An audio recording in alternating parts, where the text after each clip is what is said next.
Um, go. So, good evening, everyone, and welcome to tonight's Community is a Good Practice session titled I have been asked to do a level 2 feedback sheet. What do I record on this? If that's not the one you're expecting, well, surprise, surprise, you've got an extra session as a good reward. These sessions are facilitated by or on behalf of the four home countries as part of a kind of project to enhance and develop grassroots officiating across all the four home countries. There was a session run last week about long throws protocol, and this is part of a wider series between this month and next month.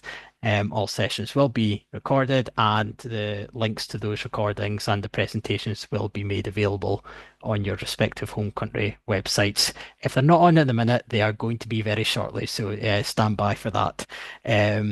So what I will do is I will share my screen, but before I do, actually, there is a colleague, a fellow officiating colleague of mine, who is helping me do the presenting tonight. Mr. Ebanks, would you like to take yourself off mute and introduce Evening yourself? all. Right, I'm Kenny. I'm a Midlands-based official mainly starter and starter assistant, and I've been working with Mark, and obviously do some of the tutoring as well. But I'll be working with Mark this evening. Very much kind sir. Right, I will now share my screen, folks.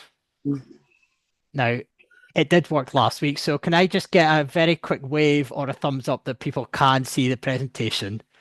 That's perfect, thank you. That's the first goal achieved tonight, so excellent. Right, so this is hopefully the session that you are expecting. If not, I'm really sorry. We will move on to the next slide. So, the agenda for tonight.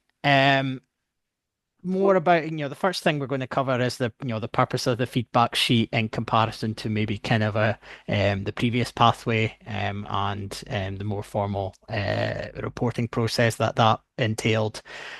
Then discussing a bit more about kind of the criteria for the feedback sheet and what that involves, what it is, what to include, and going through that process through the individual sections of the feedback sheet. So going through them one by one, and then a bit of a summary, and then a bit of a Q&A at the end. All I would kind of kindly ask is if you do have any questions, please put them in the chat. And then we can either answer them as we're going along, or we'll answer them at the end, along with any other questions that you may have based on tonight.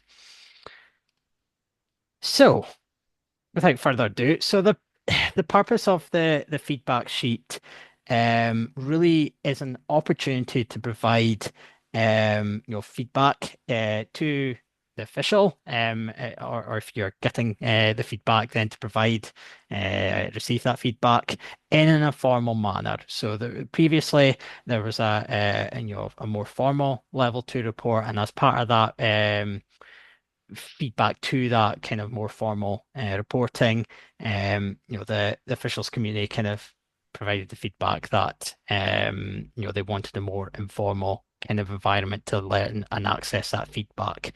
So that's kind of the background to why we've got more of an informal two-way communication feedback sheet. The feedback sheet is an ability, or has the ability, to provide active mentoring and support during the meeting itself. Like I say previously, the level 2 report that was in place previously, was more about kind of observation and then kind of reporting back after that. This feedback sheet allows for an open two-way communication channel and opportunity to provide the feedback or receive that feedback throughout that meeting. It's not about kind of somebody, either at your event or sitting off to the side taking notes and kind of reporting them at the end. It's very much part of an active, feedback and communication process to allow both the person that's receiving the feedback and the official providing that feedback to really have an open dialogue and to allow, if there was any changes to be made or, hints and tips on how to improve a process, then that can easily be done throughout that meeting. It's not a case of, right, I need to note that down. It's not a pass or a fail. This is very much an opportunity to further improve, to enhance your knowledge and skills. It's not a kind of, pass fail. This is very much a case of learning as we're going along. The feedback sheet can cover particular areas or roles the official wishes to have feedback on. That could be chief timekeeper, it could be leading a field event, it could be chief track judge, it could be a whole host of kind of roles within your discipline that you do or wish to fulfill. I'm also an official myself, level 4 field, but I dabble in a few of the other disciplines as well for good measure. And if there is any particular areas that I kind of wanted to gain further experience on or have done in the past, then this is the type of resource that really is appropriate for it. There is an unlimited number of feedback sheets that an individual can have completed on them, but it's a minimum of one. Ignore the last little bit of that sentence there, Mr. Ritchie. I should have removed that. But I will update it after this. But yeah, it's a minimum of one, but you can have unlimited feedback sheets over the course of the season. There is no maximum because at the end of the day, this is about open feedback and learning to progress to level 2 and beyond. This is not a kind of a end of the line scenario. This is very much a continuous process. So the feedback sheet must be completed by a level 2 official with 2 years or more experience, or a level 3 or a level 4 official at a licensed event. All sections of the feedback sheet should be completed with examples. We will be coming on to that very shortly. It's a bit like, we've all done tests and exams during our lifetime. It's very much a case of if you provide a statement or you provide a comment, then provide an example to back that up. Just because field is my main discipline, if somebody was spiking for the first time and they needed to improve that process, and I need to provide an example of how they, what they did, but also how they can improve that particular skill, role, duty, whatever the case is. Yes or no answers are not an option. Those of us on the call, and I know there's a few of my colleagues who we've been around for a few years, who will remember the previous kind of more formal report and things like that, where yes or no was often quite common. We're avoiding that. The feedback sheet, as we'll come on to in a minute, really based on the feedback has removed that yes or no. It's very much a couple of bullet points for each of the relevant sections, not yes, no. So it avoids that yes, no, but putting one word answers like very good, good, is not really kind of what we're looking for, but also it's not beneficial to you as an official if you're providing that feedback, but also the official receiving that feedback in terms of how can they further improve, what did they do well, what did they not do well, and how can they improve. All of these things kind of are not possible by putting kind of just yes, no, good, very good, etc.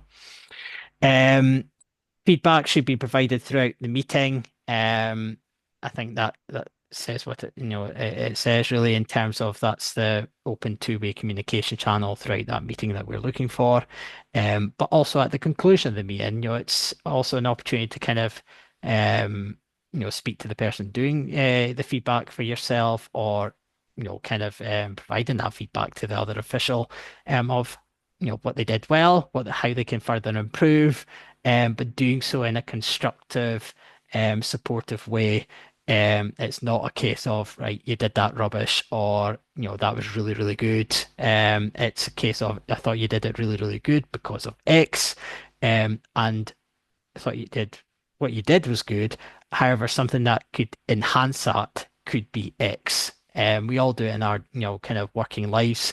It's professionalizing and kind of putting a positive spin on both the things that the individual did well, but also the things that they might wish to improve on. It also acts as an opportunity for a point of contact for the official, seeking the feedback for support and guidance moving forward. It's how we kind of provide that feedback is one thing, but having that wider support network coming up through kind of the relevant pathway and coming through the system and developing within a level, having that kind of access to that support in all its forms, regardless of which home country you reside in, it's that has to be an opportunity that we kind of embrace and enable access to all officials, regardless of discipline, which part of the country they're from, and what stage of the learning process that they're at.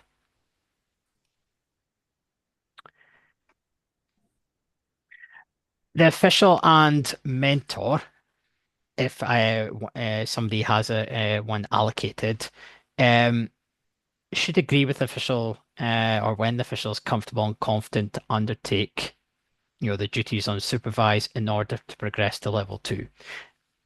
What I mean by that, or what we mean by that, is if an individual hasn't done everything right, either duties or the role, this feedback is not, like I say, to do a pass or fail. This is about a continuation of the learning journey. And that feedback sheet is just one component of that wider application process to go to level 2.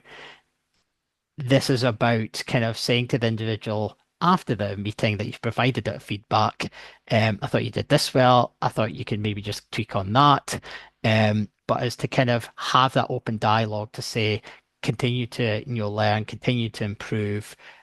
It's this feedback sheet is not to say, right, based on this performance, you cannot go to level 2, or yep, you're happy to go to level 2. That decision gets taken at when the person submits their level 2 application. The purpose of this feedback sheet is really to provide that feedback and to allow the person to embrace and enjoy the learning process, but also to have access to the experience collective we have on this call tonight, so they can move on in their journey within the officiating pathways. As we will go on into in a minute, there is under the box competent performance of duties allocated. That it is important to list the duties of that individual or for the person receiving the report, to have those listed, and to give a few examples and comments of how they carried them out. Like I say, an example could be as a starter's assistant in terms of lining up the athletes behind their blocks. It could be from a field judge's perspective, could be how they spike the discus, for example. Track judges could be the positioning to judge the break line. There's a whole host of examples that we could go on and on and on. But it's to list those duties that they fulfill, because that allows your discipline head or your course tutor or whoever's marking the level 2 application to really kind of make an informed decision based on the evidence that's in front of them. It's not a case of they did all their duties very well. Well, what duties did they do? Some might suggest my officiating or my expertise are manning the car park next door. We need to kind of, provide a lot more information about what the official did on the day. And like I say, examples of the feedback sheets are on that hyperlink within the presentation. You will get a copy of it afterwards, so don't worry. But it will be available on your home country websites as well. We are currently working on examples for each of the disciplines. So if yours is not there, there is a generic one to allow MD who's been asked to do a feedback sheet on someone to see what's needs to be included in the relevant sections, but also the official who is getting the feedback sheet. It allows them to kind of see what may or may not be included in those examples. Now, you will be pleased to hear that Mr. Ritchie is going to put himself on mute for a couple of minutes, and Kenny is going to take over and go through the relevant sections of the feedback sheet. Like I say, we are taking note of the questions, and we'll cover them at the end. So, Kenny, it is over to you, sir. Okay, so just following from what Mark said there, I mean, the big thing is moving away from just saying yes or no. And basically, the big thing is justifying any comments that you make. And if possible, give specific examples. So, for example, you're talking about application of rules, application of the knowledge of the rules. With my sort of teaching background, when in doubt, I would probably use the rule of three. So basically, there are lots of rules that this person may have demonstrated. Keep it simple. If you were to choose three specific rules that the person has applied really well, and you're giving specific rules, specific examples, specific situation, so anybody who's reading that upgrade document can see three pieces of evidence that would justify what you've said there. Okay. Going in terms of the official demonstrations under understanding the role, again, if possible, give up to three, up to three, same idea, up to three examples, specific examples, or specific demonstrations of what they've done to illustrate they know what they are doing there. Okay, next one. So in terms of like engaging with the, who have they worked with? Again, go back to the rule of three. Are there three particular individuals? Are there three groups of people? If you're going to go with other athletes, the parents, the coaches, that might be your three areas. It's got listed there things like body language, their professionalism. Specifically, again, what did they do to show their engagement with X, Y, and Z? Was there a response? What was the response? How was it received? Those type of things could go in the feedback to give it specific evidence to illustrate your judgment that you are making there. Okay. Next one, Mark. On the competence again, there might be lots of things. Okay. The big thing here again, if we working on the rule of three, some people might have fantastic days, some people might have not so good days, we say. So what I try to do, wherever possible, they might have three things of what went well. What went well, three things that went well, and giving examples what they did and why it went well. At the other end of the spectrum, there might be things that don't go so well. So you might, again, up to three, I refer to them as areas for development, okay?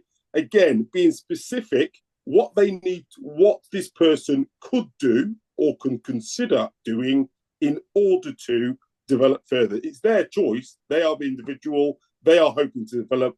It's their officiating journey, but you are giving three.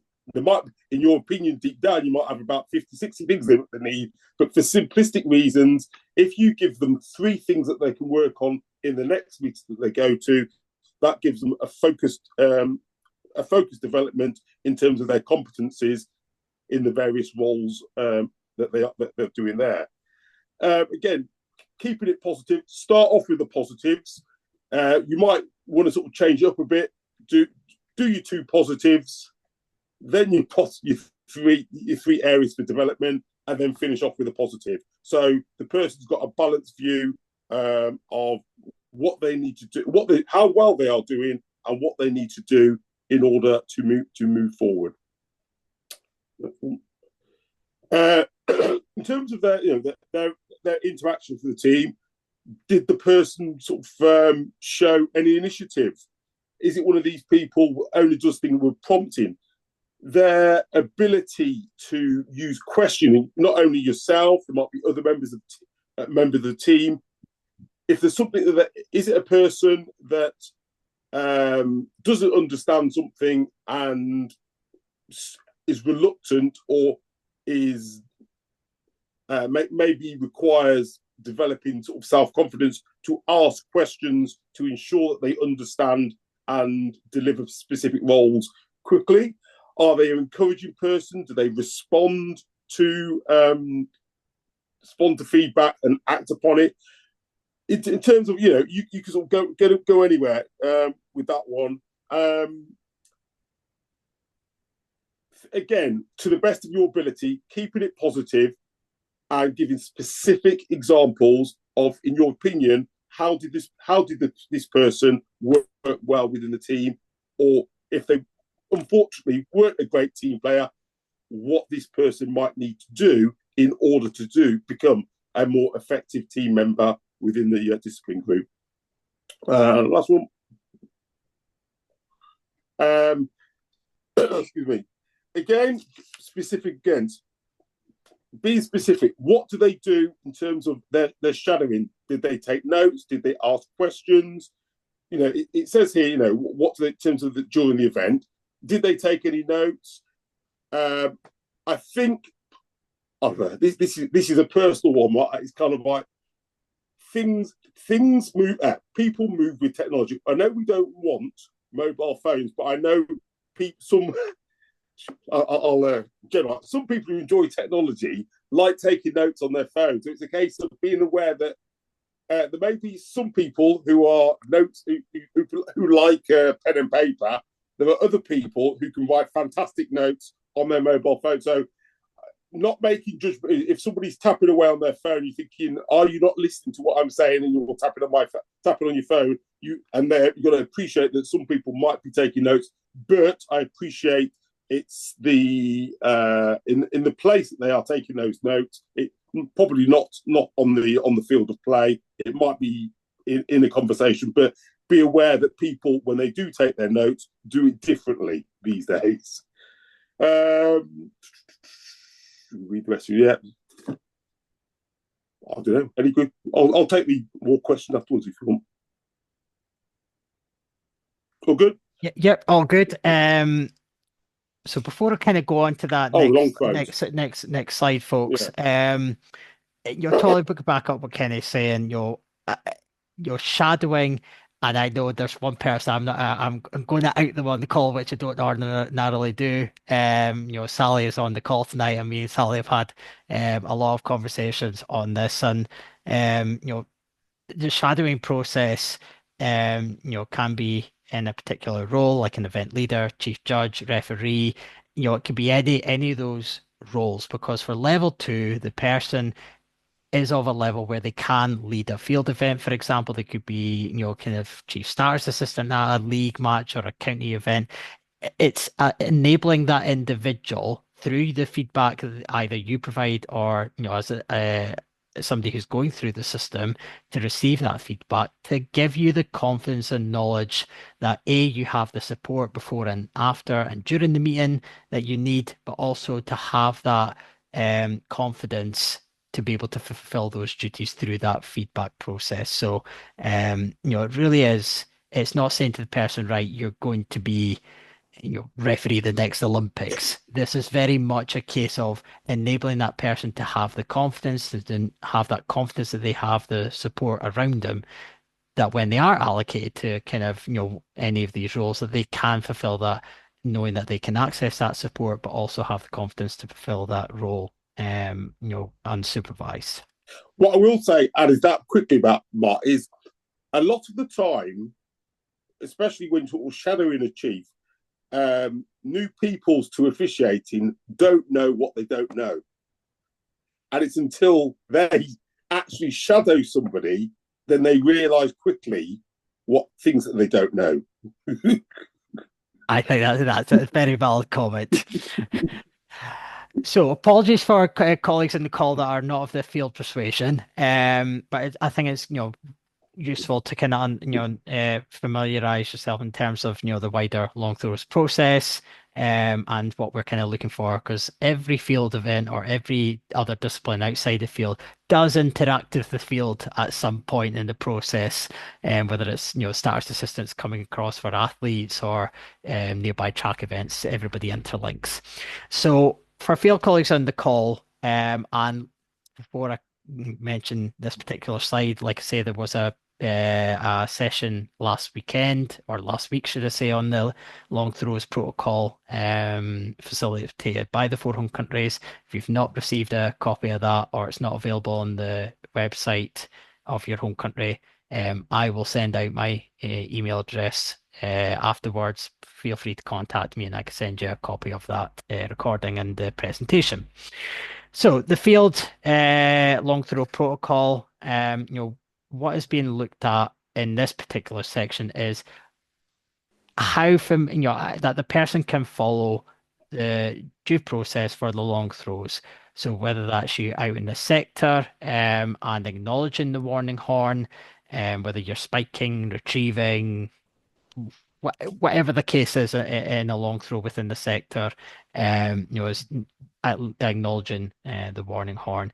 Also, on the flip side, is knowing when to wave and knowing when to always face the front and always facing the front full stop. Again, like I say, there always faces the cage, runway, or the circle. If any field colleagues or any officials on this call tonight who officiate on the field or have an opportunity to, that's my one take-home message. Always face the cage, runway, and circle all times when you're in the sector. Do not take your eyes off that cage, runway, sector in any moment. It takes a split second for something to happen. If you need to go away to make a phone call or watch your athlete, then just let the chief judge know. But that's one of the criteria that's kind of looked at in this section. Understanding the process of the lead official for throws events. What I tend to do, I know Sally probably does the same.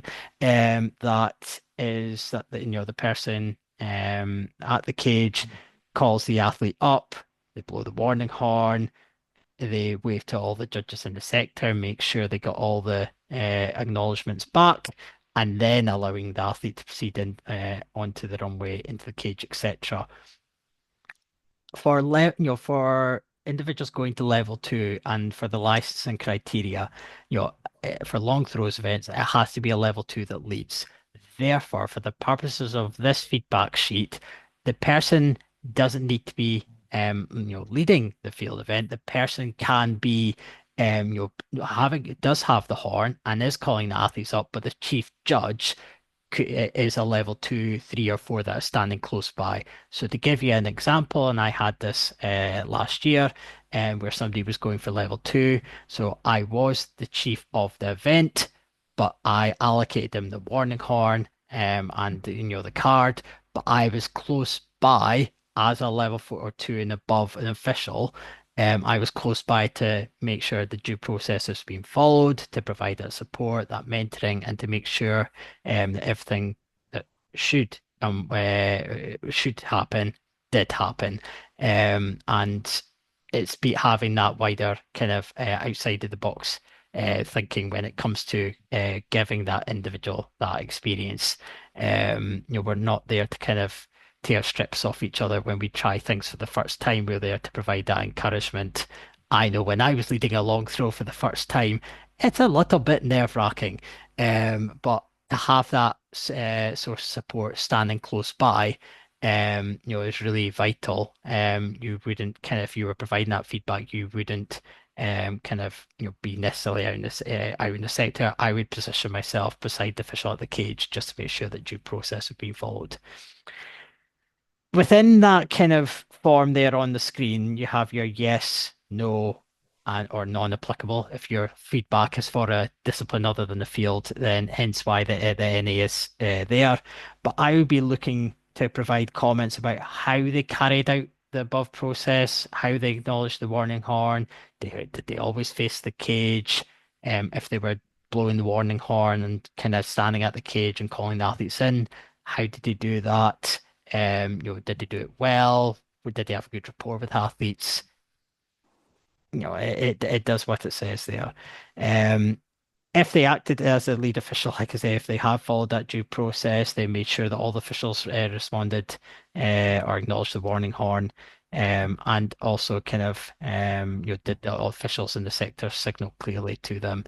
Um, in terms of the long throws, we're all there to support each other. It's with all officiating disciplines within the sport. We're all there to support each other within that discipline and between disciplines. So nobody is on their own. And as Kenny said, if the person asks questions throughout this process, that's the purpose of the wider process, of the wider feedback process, is to enable that opportunity to ask questions throughout the day and not be kind of hesitant in terms of asking that question.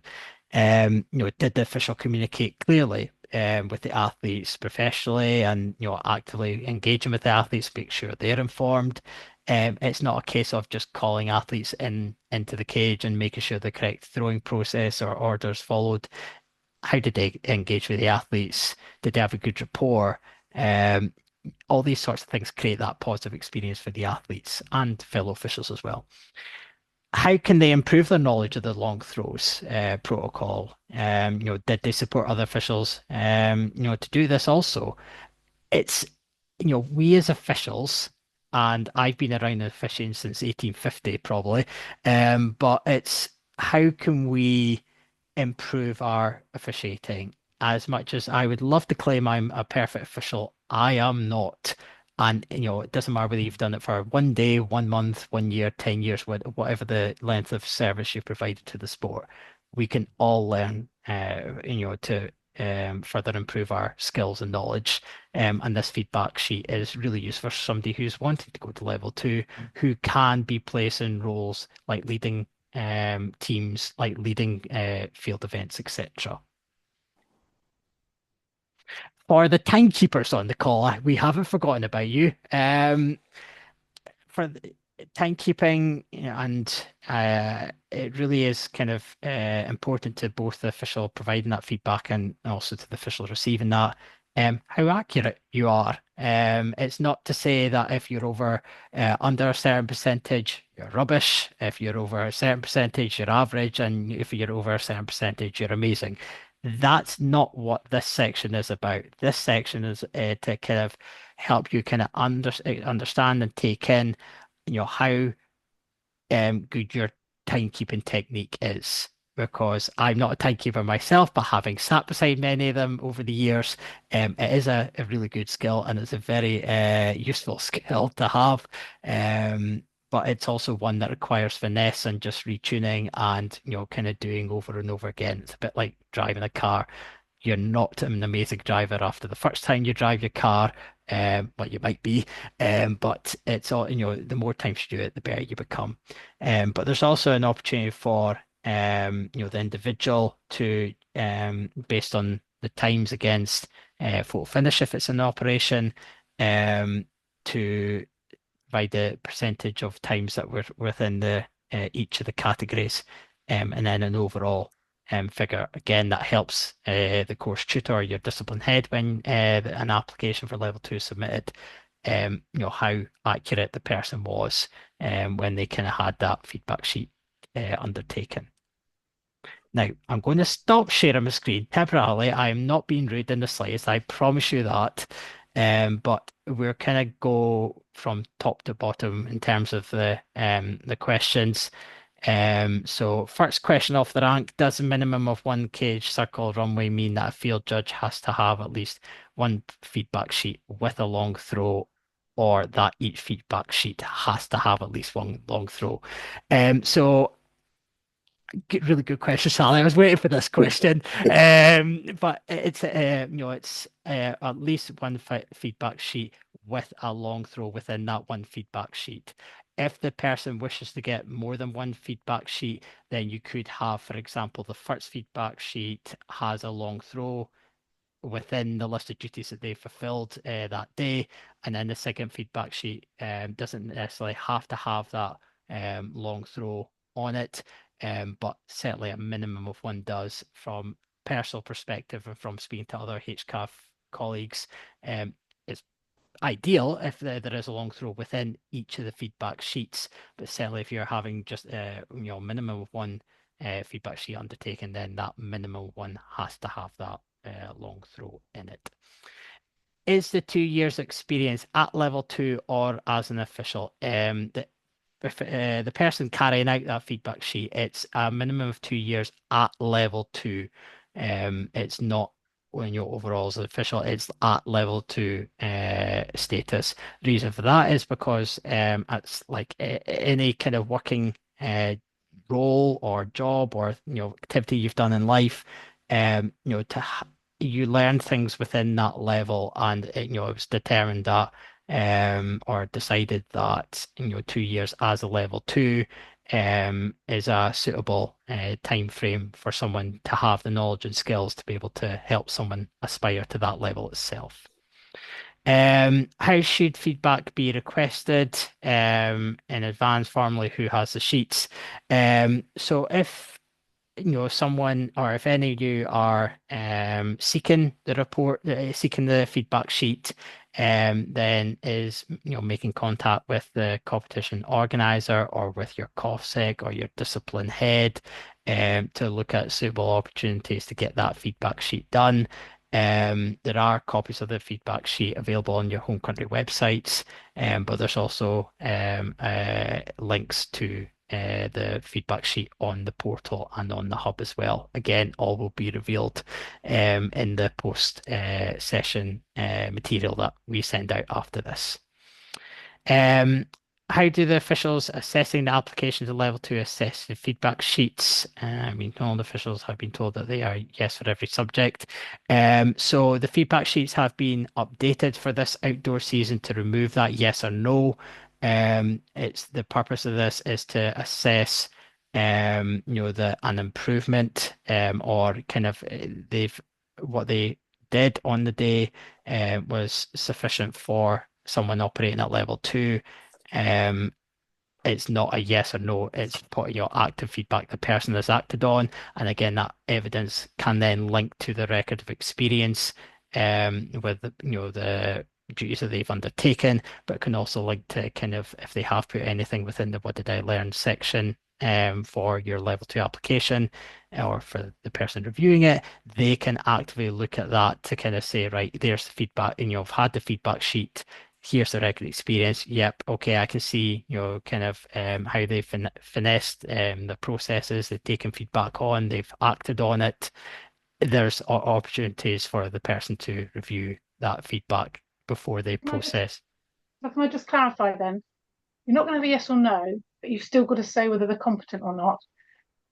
So what I'm getting from that is you can be completely incompetent and it can be, you can say they need to improve this, this, and this, and this. Feedback sheet in, and still become a level two.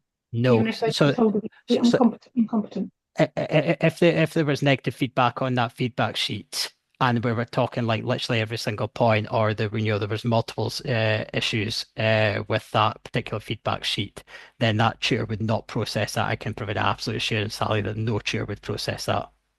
So you might as well have the yes or no in there then, because it helps the person.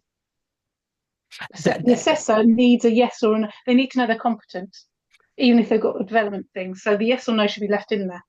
So it's based on feedback, but I follow you. I take your feedback on board, but I can have a conversation out with this session. But that was based on the feedback from the official provided in the survey to the pathway earlier this year.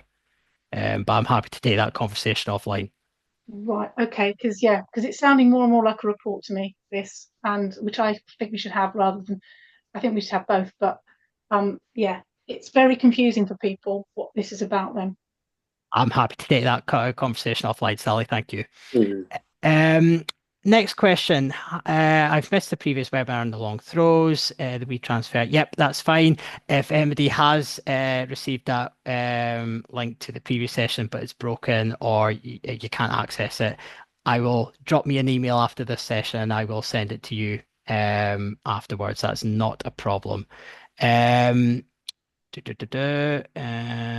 be done differently, then we conclude. Yep, been answered.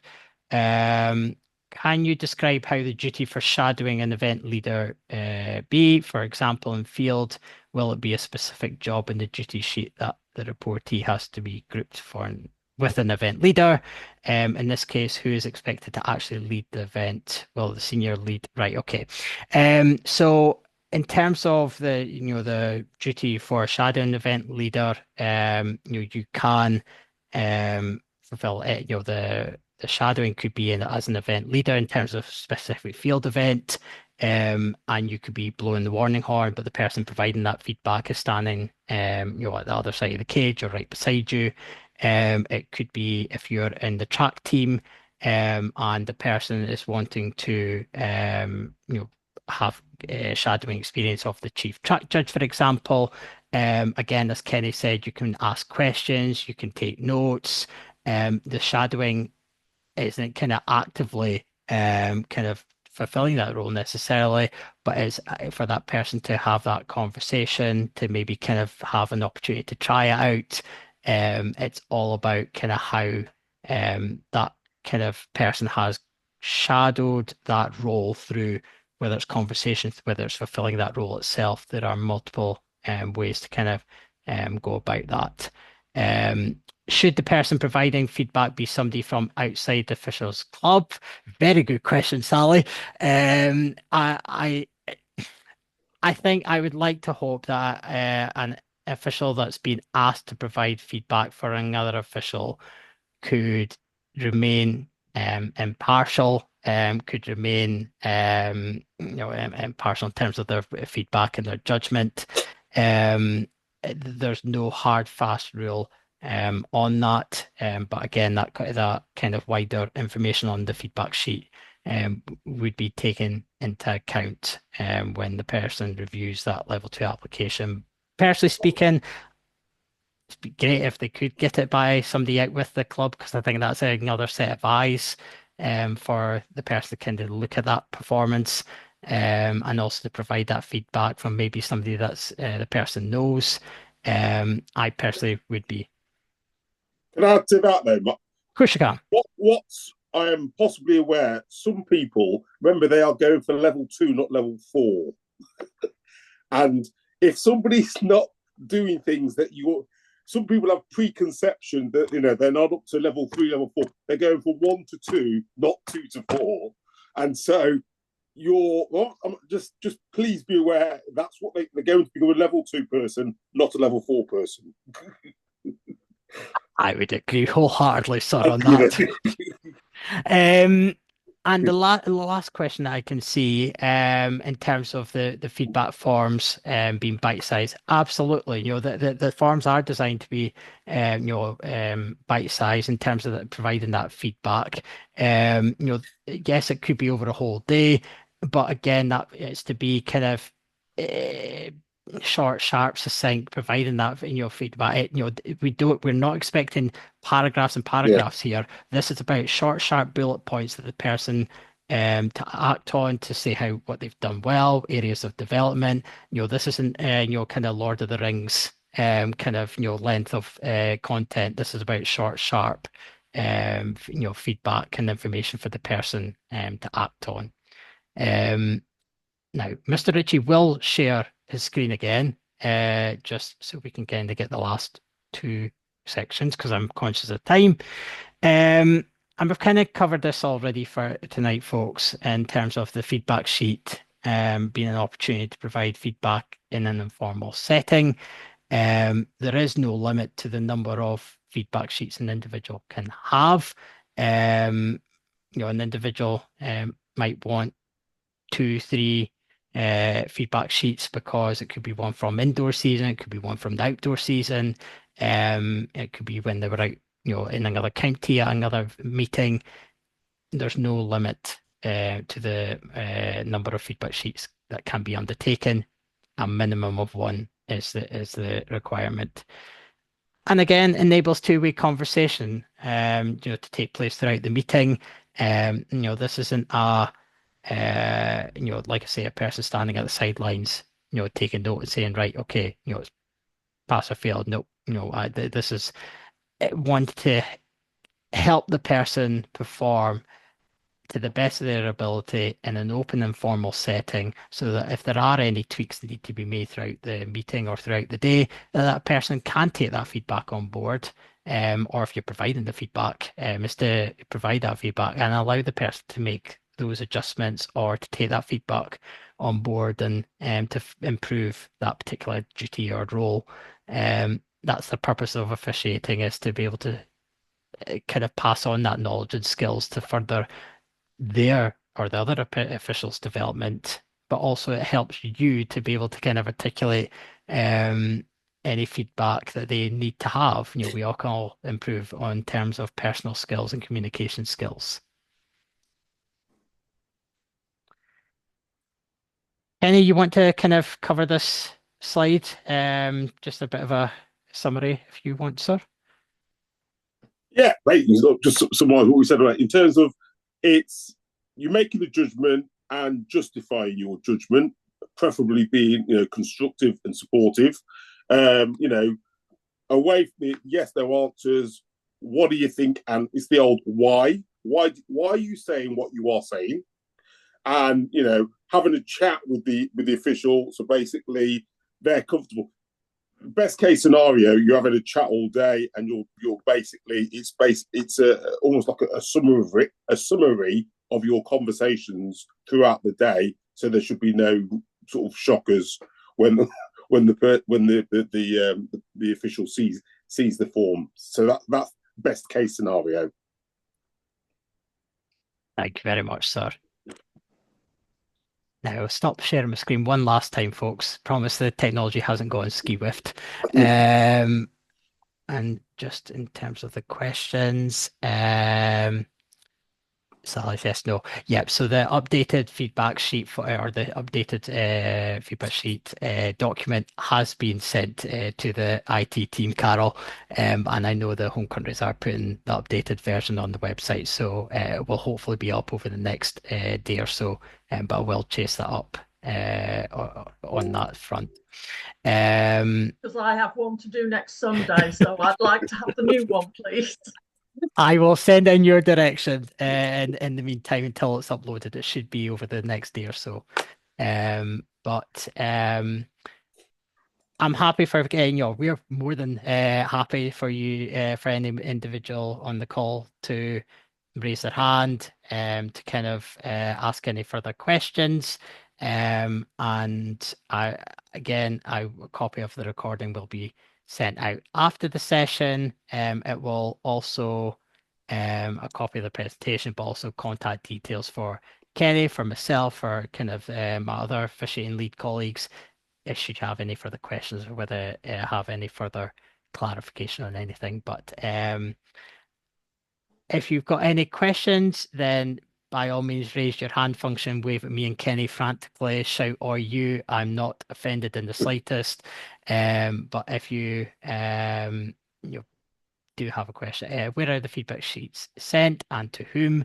The feedback sheets, once they're completed, a copy does need to obviously go to the official getting the feedback, because I think that's would be helpful.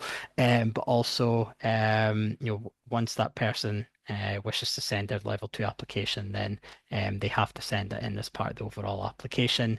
But I tend to keep a copy of my feedback sheets just in case the person ironically loses it, deletes it, or if what IT functionality is inhibited in some way. But honestly, thank you. If there's no further questions, conscious we've kind of run a few minutes over, then thank you very, very much for your attendance tonight. Is gratefully appreciated. And wish you a very good evening and speak to you all soon. Thank you.